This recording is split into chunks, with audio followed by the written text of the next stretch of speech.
எங்க போறீங்க? கொஞ்சம் இந்த ரெசிபிய பார்த்துட்டு போங்க. சூடான சாதத்துல நெய் ஊத்திட்டு, இந்த ரெசிபிய போட்டு சாப்பிட்டு பாருங்க. அவ்ளோ டேஸ்ட்டா இருக்கும். எப்படி செய்றதுன்னு பார்த்துடலாமா? இது செய்றதுக்கு ஒரு கடாயில எண்ணெய் ஊத்திக்கங்க. கடுகு, உளுத்தம் பருப்பு நல்லா வெடிச்சதும், ஒரு வெங்காயத்த கட் பண்ணி சேர்த்துக்கணும். கொஞ்சம் கருவேப்பிலை, கொஞ்சம் உப்பு சேர்த்து நல்லா மிக்ஸ் பண்ணிக்கலாம். நல்லா வதங்குனதுக்கு அப்புறமா வாழைப்பூவ நல்லா கட் பண்ணி இதில சேர்த்துக்கலாம். இது கூட 1 ஸ்பூன் மஞ்சத்தூள் போட்டு நல்லா வதக்கிக்கணும். இப்போ இதில 2 கப்பு தண்ணி ஊத்தி நல்லா வேக வைக்க போறோம். லோ ஃப்ளேம்ல இது வெந்துட்டு இருக்கட்டும். இந்த டைம்ல நான் ஏற்கனவே 1 கப்பு கடலைப்பருப்பு, 1/4 கப்பு துவரம் பருப்ப 1 மணி நேரம் ஊற வச்சிருக்கேன்.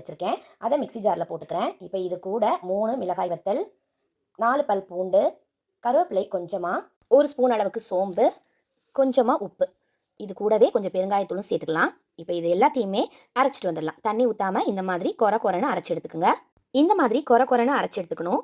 இப்ப இட்லி வேக வைக்கிறது மாரி இதுல துணி போட்டு வேக வைக்கலாம். நான் இதுல எண்ணெய் தடவிருக்கேன். இப்ப இதுல அப்படியே வச்சுட்டு நம்ம வேக வைக்க போறோம். ரொம்ப இத வச்சுட்டு அமுக்கி விடக்கூடாது. நல்ல மேலாட்டப்புல அப்படி வச்சுக்கணும். இப்படிலாம் அமுக்கக்கூடாது. அப்படி பண்ணோம்னா நல்லா ஹார்ட் ஆயிடும். நமக்கு நல்லா சாஃப்ட்டா கிடைக்கிறதுக்கு இத இப்போ வேக வச்சு இந்த மாரி எடுத்துக்கணும். இது நல்லா ஆறுனதுக்கு அப்புறமா நம்ம இத நல்லா உதிர்த்துக்கலாம். நல்லா ஆறுனதுக்கு அப்புறமா இந்த அளவுக்கு சூப்பரா உதிர்த்து எடுத்து வச்சுக்கணும். இப்போ நம்ம வேக வச்ச அந்த வாழைப்பூ எப்படி இருக்குன்னு பார்த்துடலாம்.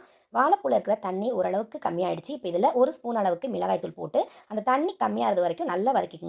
தண்ணி நல்லா கம்மியானதுக்கு அப்புறமா இந்த பருப்ப அப்படியே இதில சேர்த்து நல்லா மிக்ஸ் பண்ணிக்கலாம். 2 நிமிஷம் நல்லா நீங்க அடுப்புல போட்டு கிளறிட்டீங்கன்னா சூப்பரான வாழைப்பூ பருப்பு கறி ரெடி ஆயிடும். இது ரொம்ப ரொம்ப டேஸ்ட்டா இருக்கும். சூடான சாதத்துல போட்டு நெய் ஊத்தி சாப்பிட்டு பாருங்க. அவ்ளோ டேஸ்ட்டா இருக்கும்.